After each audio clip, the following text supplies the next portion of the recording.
어떤 사람을 만나면 참 별것 아닌 것처럼 보여도 특별한 무언가가 있는 것처럼 느껴질 때가 있습니다. 우리가 그런 자리에 부름을 받은 하나님의 사람들입니다. 세상은 보지 못해도 이 땅에 없는 것을 가지고 살아가는 사람이 저와 여러분인 줄로 믿습니다. 오늘 그 은혜가 우리에게 있기를 소망합니다. 아멘. 선거철이 되면 수많은 국회의원들이 선거에 나와서 자기는 하지 않겠다고 하지만 결국 하게 되는 것이 네거티브 전략입니다. 네거티브 전략은 정말 언제라도 먹히는 것 같습니다. 참 사람이 악해서 누군가를 부정적으로 말하고 그 부정적인 것 때문에 그 약점을 들춰내므로 내가 옳다고 나는 그렇지 않다라고 증명해내는 방식은 아마 인류 역사상 앞으로도 사라지지 않을 방법일 것 같습니다. 누군가가 옳지 않기 때문에 나는 옳습니다. 그것은 잘못되었기 때문에 나는 이렇습니다라는 것으로 자신을 증명하는 방식이 지금 당장 자신을 옳게 보일 수는 있지만 그러나 그런 방식으로는 결코 영혼을 살릴 수는 없는 것 같습니다. 아니 잘못된 것이 잘못되어서 내가 옳은 길로 걸어가는 것을 보여주는데 영혼을 살리지 못합니까? 왜냐하면 무엇인가 네거티브하게 생각하는 사람들의 공통점이 있는데 다른 사람들의 약점을 잘 보는 사람들이 있는데 그게 뭐냐면 잘 듣지 못한다라는 것입니다. 내가 그의 약점을 잘 볼 수는 있지만 그 사람을 잘 듣지 못한다라는 것입니다. 그 사람을 잘 들으면 사실은 부족한데도 참 어려운데도 그 사람이 이해가 되고 잘 들으면 그 사람이 공감이 되고 잘 들으면 더 이상 그 사람에 대하여 나쁘게 이야기하고 싶은 마음이 없어지기 때문입니다. 저는 평생 동안 저희 어머님이 아버지로부터 된장 좀 짜게 끓이지 말라라는 말을 들으신 것을 옆에서 들으며 자랐습니다. 저희 아버님은 상에 올라올 때마다 어머님한테 된장 좀 짜게 끓이지 마라 매일같이 얘기하는데 하루는 제가 너무 짜증이 나가지고 엄마 제발 된장 좀 짜게 끓이지 마세요. 그랬더니 저희 어머님이 알았다. 그럼 그 다음날 또 짜게 끓이세요. 참 신기하죠. 그런데 저희 아버지는 못 듣는 것을 저는 듣게 되었는데 그게 뭐냐 하면 저희 어머님의 삶이었습니다. 하루 종일 농사하고 저희 아버지는 그게 당연한 거예요. 부인이 농사를 짓는 게. 하지만 제가 봤을 때는 하루 종일 농사를 하고 똑같이 일하고 아버지는 사랑방에서 누워 계시고 어머니는 또 밥을 하시는 거예요. 얼마나 피곤하시겠어요.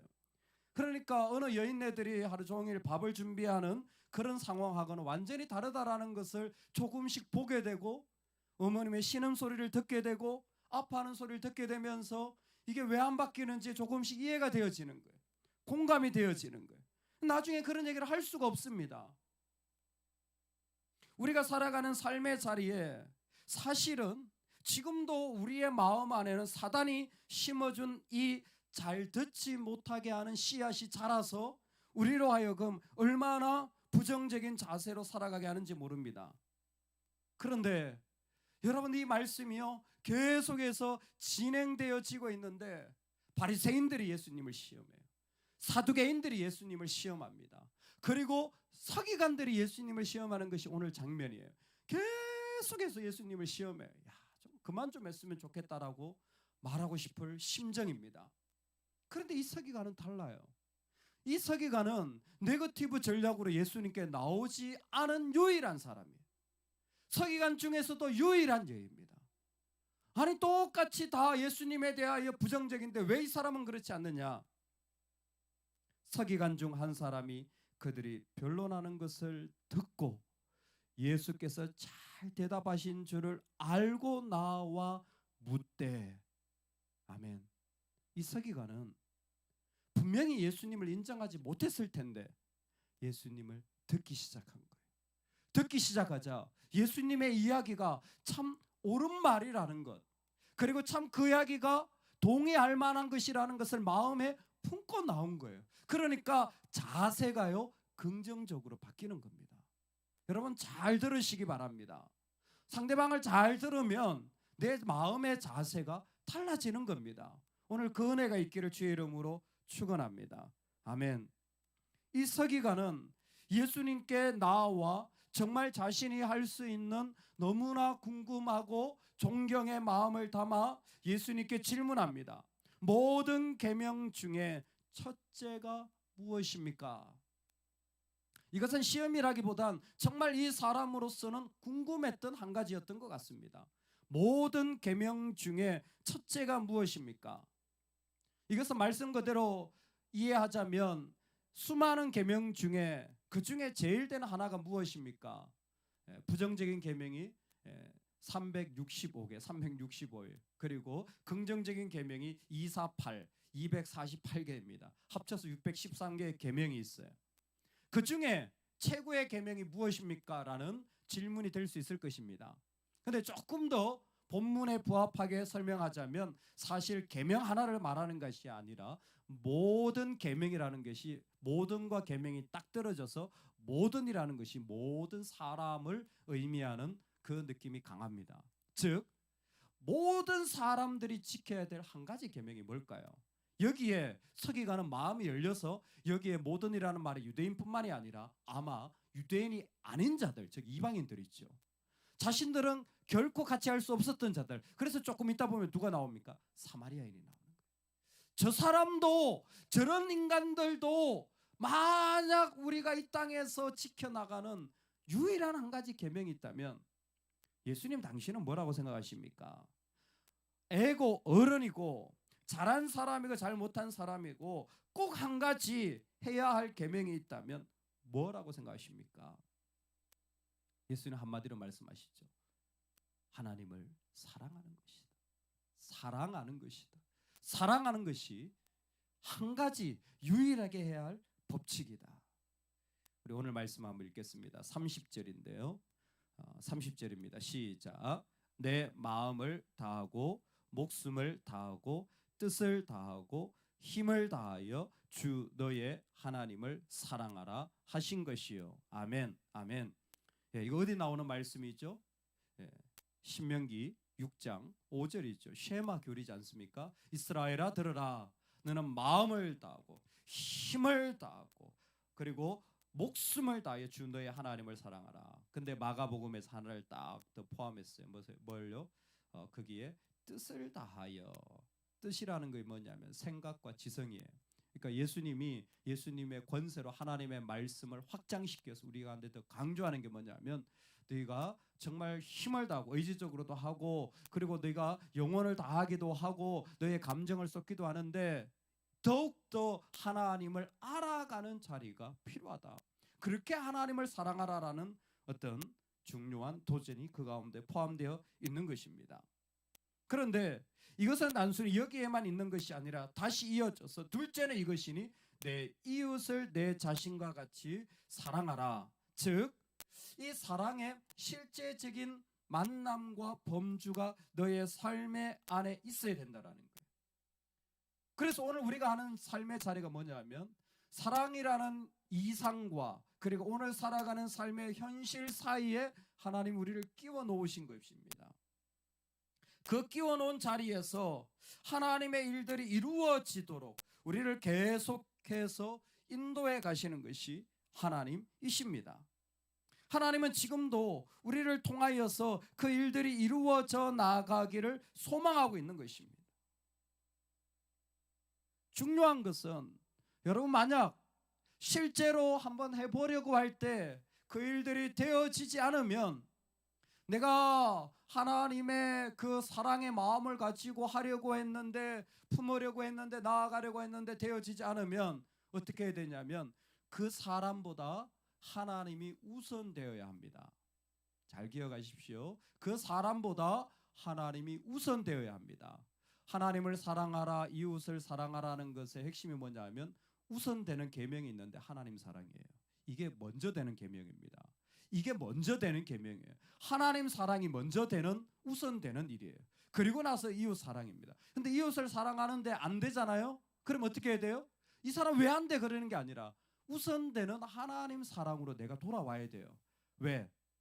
우리가 사랑하는 것은 하나님의 사랑을 받아서 사랑하는 것이기 때문에 그렇습니다. 하나님을 사랑할 때도요, 하나님의 사랑을 받아서 사랑하는 겁니다. 그래야 그 사랑이 진짜인 거예요. 그러니까 내가 사랑을 했는데 이 사랑이 안 이루어져. 그러면 내가 어떤 자리가 필요하냐면 하나님의 사랑으로 나를 채우는 자리가 절대적으로 필요한 거예요. 감비아의 우리 선교사님이 선교 보고를 보내주셨는데 그러시는 거예요.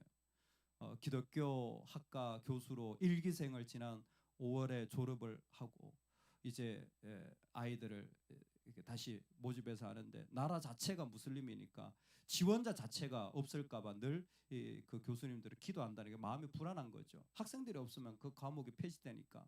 근데 학교에다가 캐나다의 목사님들이 돈을 모아가지고 후원금을 보내서 교수 월급을 우리가 줄 테니까 기독교 학과를 열어달라고 해서 그 만들어진 학과 아닙니까? 소위 말해서 그 나라의 서울대인데 유일한 국립대인데 그 기독교 학과가 존속되는 게 이분들한테 너무나 중요한 사명이고 학생들을 키워내는 게 너무나 중요해요. 왜? 이분들이 기독교 리더가 될 거니까. 그래서 지난번에 몇 명이 졸업을 했어요. 근데 학생을 가르치면서 정말 사명감을 가지고 열심히 공부해서 학위를 따가지고 감비아까지 가가지고 온 가족이 여기 수고하는데 선한 일만 있는 게 아니라는 거예요. 학생들을 가르쳐 보면요, 얘들이 거짓말을 밥 먹듯이 한다는 거예요. 기독교인들인데 기독교 학생인데도 거짓말을 밥 먹듯이 한다는 거예요. 근데 뻔히 거짓말인데도 끝까지 우긴다는 거예요. 레포트를 받아보면 어디서 뺏겨는 걸 아는데 안 뺏겼다는 거예요. 안 뺏겼다, 끝까지 안 뺏겼다는 거예요. 그러면 어떻게 하느냐? 정확하게 그 자료가 어디 있었는지를 똑같이 만들어가지고 보여준대요. 네가 이거 그대로 하지 않았느냐 봐라. 그럼 그때서 인정을 한다는 거예요. 교수님 전기가 안 들어와가지고 시험을 못 쳐요. 아마 컴퓨터를 요즘 코로나 때문에 하나 봐요. 근데 전기가 안 들어 시험을 못 친다는 거죠. 그러냐? 그럼 네가 다음에 봐라. 근데 전기가 들어왔어요. 근데 시험을 못 친대. 왜? 다른 친구들 시험 어떻게 쳤나 들어보고 뺏겨가지고 문제를 다 미리 풀어보는 거야. 얘들이 머리가 좋아가지고. 그리고는 전기가 들어왔는데 못 친다 그러면 며칠 뒤에 자기가 치는 거예요. 교수님 마음이 속상한 거예요. 이런 일들이 계속 일어나는 거죠. 나는 하나님의 사랑을 가르치고 말씀을 가르쳐야 되는데 현장에 있는 아이들은 정말 변화되지 않는 것 같은 너무나 하나님과 멀리 있는 것 같은 삶의 현실들을 보는 게 선교지뿐입니까? 우리 가정은 안 그렇습니까? 내가 살아가는 삶의 주변은 안 그렇습니까? 너무나 현실이 멀잖아요. 여러분 그럴 때 그 사람들을 향하여 네거티브 하면 안 됩니다. 우리는 하나님을 들어야 돼요. 하나님께로 와야 됩니다. 하나님께로 와서 내 자신을 채울 때에 그때에 그 영혼은 다시 한번 하나님이 모든 사람에게 기대하는 한 가지 계명, 사랑하는 것을 이루어 나갈 수 있는 것입니다. 로버트 뱅스가 쓴 1세기 교회 이야기 한 장면을 이렇게 묘사하고 있습니다. 만찬 중은 물론 그들은 식사를 만찬이라고 했습니다. 늘 주일마다 교인들이 예배를 드리고 만찬을 즐기는 것을 초대교회가 그대로 묘사하고 있고 우리가 아는 성찬식은 실제로는 초대교회 상당 기간 동안 만찬이었습니다. 배부르게 먹을 정도의 만찬이었죠. 만찬 중은 물론 만찬 후에 이루어지는 그들의 대화에는 이상하게도 그 자체로 무시할 수 없는 무언가가 있었다. 그들의 행동에는 틀림없이 실제적인 무언가가 있었다. 하나님의 사랑으로 실제적으로 그 사랑을 살아가려고 하는 모습을 우리가 시도할 때마다 그렇게 나아가려고 할 때마다 하나님은 특별한 무언가를 우리 삶에 이루어가고 계시는 것입니다. 그리고 그 사람은 절대 이 땅이 함부로 할 수 없는 귀한 사람이 되어지는 것입니다. 여러분 우리가 그 자리에 서 있습니다. 특별한 무언가가 우리에게 있습니다. 하나님의 이 사랑으로 나아간 이 자리, 오늘 그 자리를 우리 모두가 살아가기를 주의 이름으로 축원합니다. 아멘. 우리 같이 한번 기도하겠습니다. 세상은 끊임없이 사단은 끊임없이 네거티브하게 그 사람을 듣지 않게, 그래서 공감하지 못하도록 만들지만 주님은 우리에게 아니야, 너는 하나님의 사람이야. 끝까지 하나님이 너에게 사랑을 베푸시고 그것으로 너는 이 땅을 살아갈 수 있는 나의 사람이야. 여러분, 우리의 특별함은 내 능력이 아니라 바로 이곳입니다. 하나님의 사랑으로 살아내려고 하는 자리들이 우리를 힘있게 만드는 줄로 믿습니다. 주여, 이 은혜가 우리 가운데 충만하게 하여 주옵소서. 우리 주여 한번 외치고 간절히 기도하겠습니다. 주여.